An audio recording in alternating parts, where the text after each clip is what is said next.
This is my fridge alarm. To turn on the alarm, you need a key.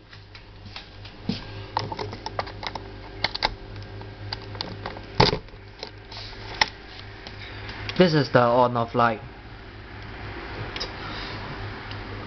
If the light is on, it means the fridge alarm is on. These are the safe lights. If the fridge door is closed, these lights will flash. On the other side are the red warning lights. If the fridge door is open, these red warning lights will flash.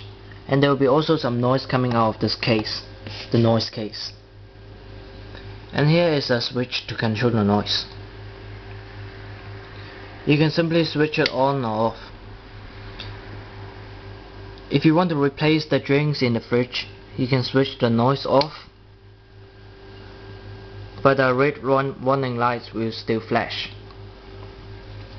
Down here is the power box. You will normally use the main battery, the 12-volt rechargeable battery. There is a 5-volt regulator in the main case,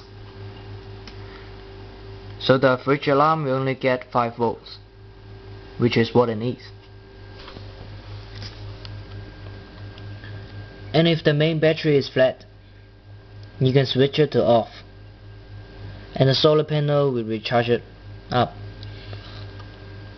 While you are recharging the main battery, you can use the backup battery, which is a 4.5 volt battery pack.